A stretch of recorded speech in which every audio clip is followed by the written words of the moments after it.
बड़ी खबर अरविंद केजरीवाल से जुड़ी हुई। थोड़ी देर में उनकी जो याचिका हाई कोर्ट में थी, जिस पर सुनवाई पूरी हो चुकी है, आज उस पर फैसले का दिन है। यानी याचिका पर थोड़ी देर में फैसला आना है। 2:30 बजे ये फैसला होना है, यानी थोड़ी देर का और इंतजार। और केजरीवाल के लिए आगे की राह आसान या मुश्किल, ये साफ हो जाएगा। अरविंद केजरीवाल ने यहाँ पर ईडी की गिरफ्तारी और समन, जो सारी हरकतें जिनसे वो जेल में गए, उन पर सवाल उठाए थे। और उसके बाद ये याचिका हाईकोर्ट में रखी गई। दोनों तरफ से, यानी अरविंद केजरीवाल के वकील और ईडी की तरफ से अपनी अपनी दलीलें कोर्ट के सामने रख दी गई हैं। अब थोड़ी देर में इस पर फैसला हाईकोर्ट का आना है। नजर इस पर रहेगी कि अरविंद केजरीवाल को आखिरकार क्या कोई राहत कोर्ट की तरफ से मिलती है या नहीं मिलती। अरविंद केजरीवाल की अर्जी पर थोड़ी देर में फैसला होने वाला है। दोनों तरफ की दलीलें सुनने के बाद अब फैसले की घड़ी है। 2:30 बजे हाईकोर्ट की तरफ से ये फैसला आएगा। थोड़ी देर का और इंतजार। अरविंद केजरीवाल की स्थिति क्या रहेगी वो साफ हो जाएगा। गिरफ्तारी और रिमांड को लेकर आपको बता दें, अरविंद केजरीवाल ने चुनौती दी थी और इसी से जुड़ी ये याचिका, जिस पर सुनवाई हुई, बहस हुई, दलीलों का दौर चला और उसके बाद आज फैसला आना है।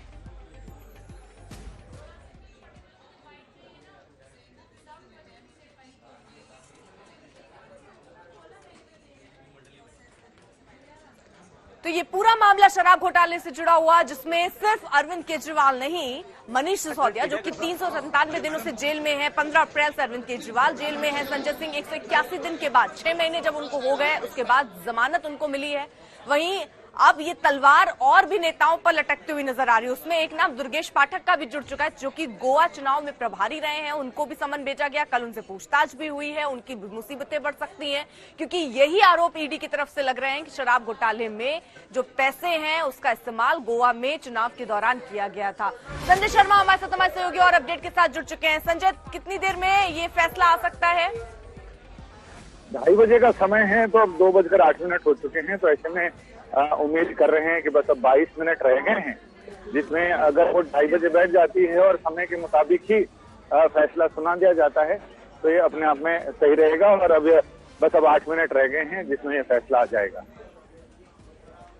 तो बस 8 मिनट का और इंतजार। थोड़ी देर में अरविंद केजरीवाल की इस याचिका पर फैसला आना है। सुनवाई और दलील, यानी संजय समझे कि दलील, सुनवाई सब पूरी हो गई। आज बस वो निर्णय और फैसले का दिन है। कितनी राहत देखते हैं आप अरविंद केजरीवाल को? राहत की जहां तक बात है, उसमें मुझे तो आसार कम नजर आ रहे हैं, क्योंकि जिस तरह से कानून का मसला है, उसे देखते हुए जो पीएमएलए कानून है और उसके तहत ये सारा मामला दर्ज है, उसे देखते हुए तो लग नहीं रहा कि अरविंद केजरीवाल को बहुत राहत के आसार मुझे तो नजर नहीं आ रहे हैं। संजय, आप बता रहे हैं कि ईडी के विरोध के बाद मुश्किल है कि राहत मिले, लेकिन फिर एक रास्ता सुप्रीम कोर्ट का खुल जाएगा। सुप्रीम कोर्ट जा सकती है क्या आम आदमी पार्टी? क्या उसकी भी तैयारियां होंगी साथ में?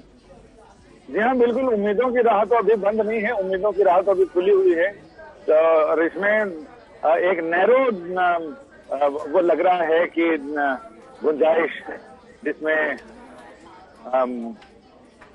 हाईकोर्ट से राहत ना मिले, लेकिन सुप्रीम कोर्ट से तो राहत मिल सकती है। सुप्रीम कोर्ट में राहत की उम्मीद है। सुप्रीम कोर्ट तो फिर उनके पास एक ऑप्शन बचता है, जो सुप्रीम कोर्ट में वो अपील कर सकते हैं हाईकोर्ट के फैसले के खिलाफ। तो ऐसे में अभी देखना दिलचस्प होगा कि ये सारी चीजें उनके लिए कितने राहत, जो उम्मीद है, उम्मीद कितना खरा उतरती है। लेकिन संजय, केस एक ही, और संजय सिंह को उसी केस में जमानत मिल गई, ईडी ने विरोध नहीं किया, और वही केस है, उसमें अरविंद केजरीवाल को का विरोध कर दिया ईडी ने कि उनको जमानत नहीं मिलनी चाहिए। सुप्रीम कोर्ट पहले भी कह चुका है कि आधार ना बनाया जाए संजय सिंह को जो जमानत मिली है, और ये एक बड़ी वजह रहेगा कि मुश्किल है संजय सिंह को, जो है अरविंद केजरीवाल को जमानत मिले। इसमें संजय सिंह की जमानत का आधार बिल्कुल अलग है, और इस पूरे मामले में सबकी भूमिका अलग अलग है। तो ऐसे में किसको कितनी डोज की दवा देनी है, ये कोर्ट तय करता है कि किसका अपराध में और किसकी स्थिति कैसी है, किस एंगल से उसकी स्थिति बनती है। तो तमाम चीजों को देखते हुए अब अरविंद केजरीवाल और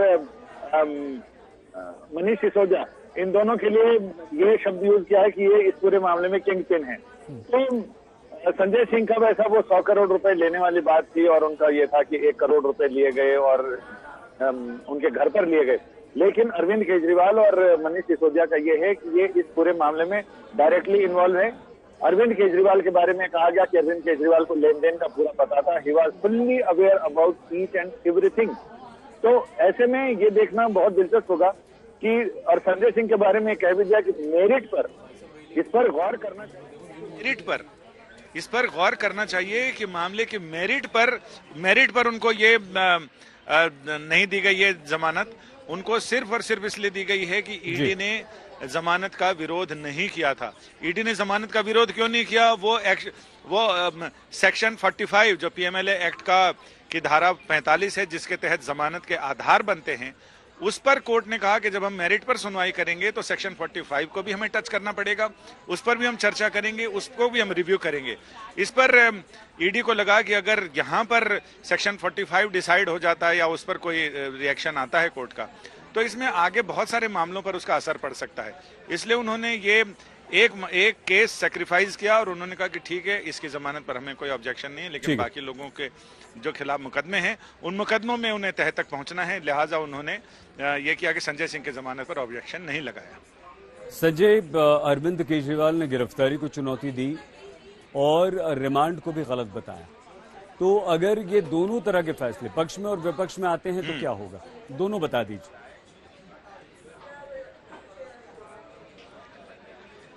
इसमें रिमांड को चुनौती दी है और साथ ही ये कहा है कि उनकी गिरफ्तारी भी गलत है।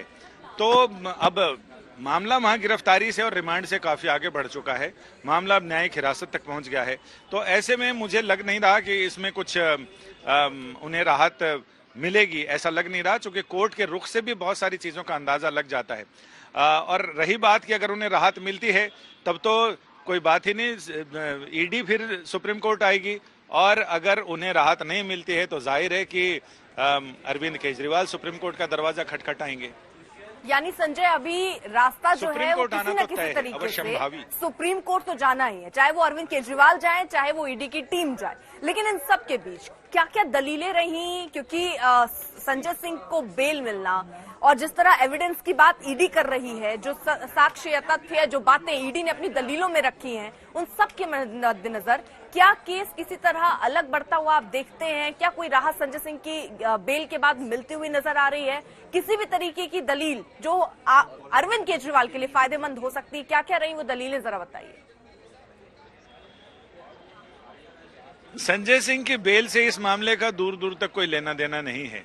और जहां तक दलील की बात है, अरविंद केजरीवाल की तरफ से कहा गया कि उनके खिलाफ कोई सबूत नहीं है, कोई मनी ट्रेल नहीं मिला है, एक पैसा भी बरामद नहीं हुआ है।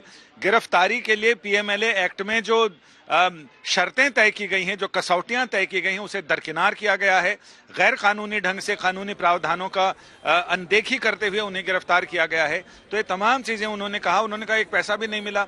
इस पर ईडी ने जवाब दिया कि पैसा मिलता कहां से, पैसा तो कैश में आया हवाले के जरिए और कैश में ही चला गया। जब आप चुनाव में सारे लोगों को नकद देंगे, उम्मीदवारों को नकद पैसा देंगे, सभी भुगतान नकद करेंगे, तो आपके पास पैसा रहेगा कहां? पैसा तो तब रहेगा जब आप जमा करके रखेंगे। आपने तो इधर से लिया, इस हाथ लिया, उस हाथ दिया। और ईडी ने सबसे बड़ी बात यह कही कि ईडी कभी अंधेरे में तीर नहीं चलाती है। ये अलग बात है कि ईडी की आलोचना करने वाले कहते हैं कि अंधेरे में तीर नहीं चलाती, तो कन्विक्शन रेट इतना कम क्यों है? लेकिन ईडी ने कोर्ट में कहा कि वो अंधेरे में तीर नहीं चलाती। उनके पास हवाला कारोबारियों के बयान हैं, सबूत हैं, इनकम टैक्स विभाग के दस्तावेजी सबूत हैं, इसके अलावा बहुत सारे एविडेंसेज हैं उनके पास। अपराध जो आरोपी हैं, आरोपियों के बयान हैं, और कुछ ऐसे आरोपियों के बयान भी हैं जो बादामाफ गवाह बन गए हैं, सरकारी गवाह। तो इसलिए कुल मिलाकर इन्होंने कहा कि हमारे पास सबूतों का अभाव नहीं है, लिहाजा वो पूरी तरह से कह रहे हैं कि अरविंद केजरीवाल की अर्जी खारिज की जाए और इसमें कोई दम नहीं है, लचर है। अब दोनों पक्ष की दलीलें हो गई हैं, अब आज कोर्ट को फैसला सुनाना है। बस अब 5-6 मिनट रह गए हैं, अब देखना दिलचस्प होगा कि फैसला क्या आता है। बिल्कुल संजय, कुछ मिनट और उसके बाद तस्वीर हो जाएगी सर। लेकिन संजय, पीएमएलए एक्ट, उसमें यह कहा गया कि ईडी को बहुत ज्यादा शक्तियां दी गई हैं। ईडी अगर किसी का विरोध कर ले तो उसको जमानत मिलना फिर वैसे बड़ा मुश्किल हो जाता है। संजय सिंह के केस में तो ऐसा नहीं किया गया, लेकिन केजरीवाल के केस में कर दिया गया है। लेकिन सुप्रीम कोर्ट को अगर दलीलों में कुछ दम नजर आता है तो उस परिस्थिति में ईडी के विरोध करने के बावजूद भी क्या संभावनाएं हैं कि बेल मिल सकते?